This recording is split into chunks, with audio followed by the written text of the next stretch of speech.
हाँ बच्चों नमस्कार। तो इससे पहले हमने क्या किया था, डाइजेशन इन ह्यूमन बींग्स। आज हम करने वाले हैं रेस्पिरेशन कि रेस्पिरेशन कैसे होता है, क्या क्या होता है, कौन कौन से पार्ट्स होते हैं।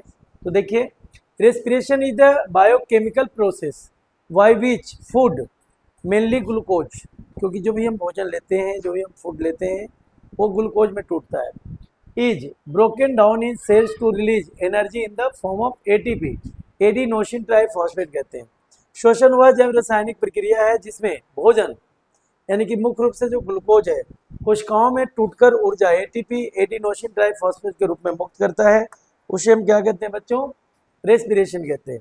जैसे C6H12O6 होता है, ठीक है।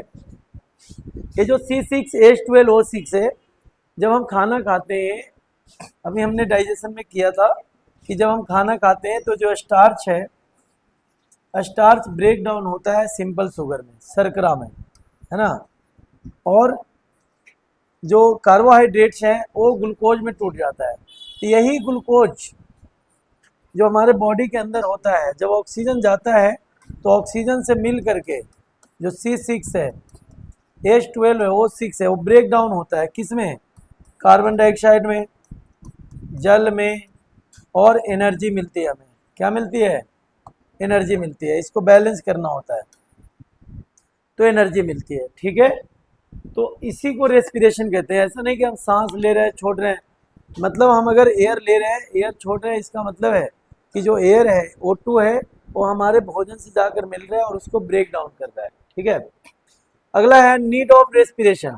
श्वसन की आवश्यकता क्यों होती है? तो एनर्जी ऑफ ग्रोथ, विकास के लिए एनर्जी चाहिए, ऊर्जा चाहिए। एनर्जी फॉर मूवमेंट, गति के लिए चाहिए। Energy for repair and maintenance, मरम्मत रख रखाव के लिए चाहिए। Energy for transport of substances, और जो हमारे बॉडी में हम खाना खाते हैं उसको ट्रांसपोर्ट करने के लिए चाहिए। हाँ ठीक है। देखिए, अब रेस्पिरेशन टू टाइप्स के होता है बच्चों। पहला है एरोबिक रेस्पिरेशन, दूसरा है anaerobic respiration. Occurs in presence of oxygen, जो प्रेजेंस के ऑक्सीजन के प्रेजेंस में होता है उसे हम एरोबिक कहते हैं, वायवीय कहते हैं। और एक होता है अवायवीय, जो in the absent of oxygen, जो ऑक्सीजन के एब्सेंट में होता है।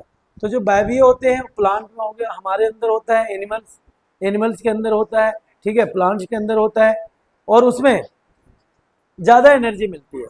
लेकिन जो एनारोबिक रेस्पिरेशन होता है उसमें क्या होता है कि उसमें तो ब्रेक डाउन होता है, इसमें पायरुवेट बनता है C6 से C3 में, जिसको हम पायरुवेट कहते हैं, जो C6 से C3 हो जाता है, ठीक है।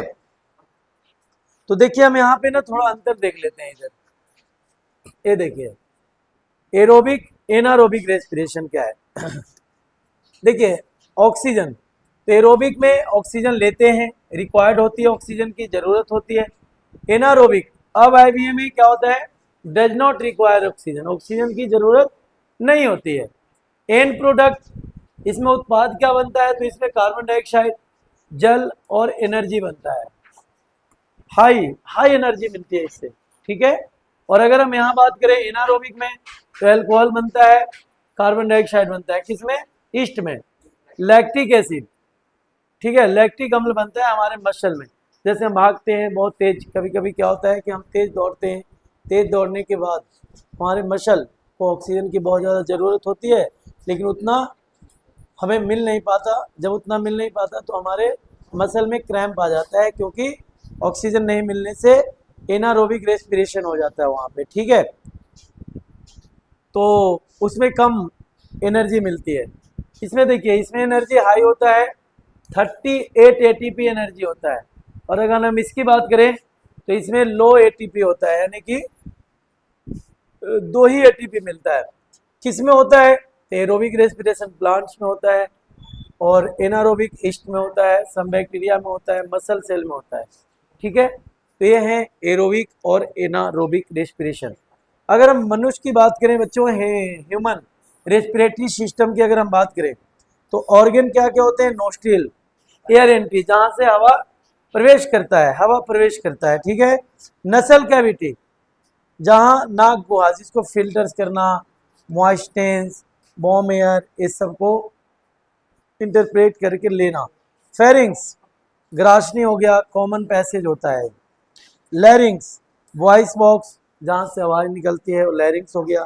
ट्रेचिया, श्वास नली को कहते हैं बच्चों, जिसमें wind pipe supported by C shaped cartilage होता है, ठीक है, तो उसको कहते हैं विंड पाइप को ही क्या कहते हैं, ट्रेचिया।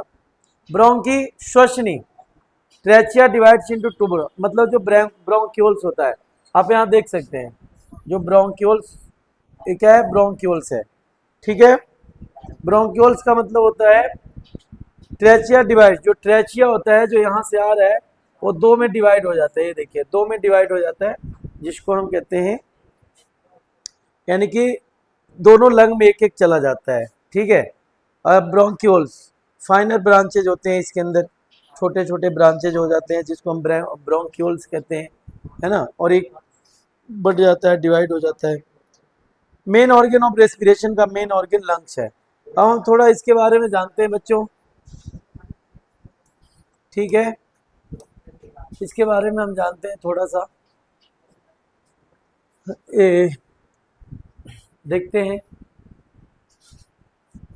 देखिए ये जो देख रहे हैं आप, ए एल्वियोली है, इसको हिंदी में कुपिका कहते हैं, कुपिका, एक कुपिका होता है, एक कहाँ होता है, ये लंग्स के अंदर होते हैं, और ये ऑक्सीजन वाले हवा, यानी कि ऑक्सीजनेटेड ब्लड, ऑक्सीजनेटेड ब्लड और डीऑक्सीजनेटेड ब्लड, यानी कि कार्बन डाइऑक्साइड वाला जो अंदर से आता है, कार्बन डाइऑक्साइड यहीं से एक्सचेंज होता है, एल्वियोली ही एक्सचेंज करता है, कुपिका ही इसको एक्सचेंज करता है, ठीक है। हाँ, लंग्स के अंदर जो कुपिका होता है वही एक्सचेंज करता है, और हमारे अंदर डबल सर्कुलेशन होता है, तो यही जिम्मेवार है, एल्वियोली ही जिम्मेवार है, किसके लिए, ऑक्सीजनेटेड और डीऑक्सीजनेटेड, यानी कि हमारे यहाँ कहा जाए कि अगर हमारे अंदर हवा का एक्सचेंज कौन करता है, तो हमारे अंदर हवा का एक्सचेंज एल्वियोली करता है, कुपिका करता है।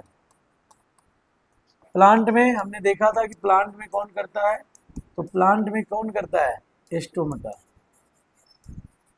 जिसको रंध्र कहते हैं।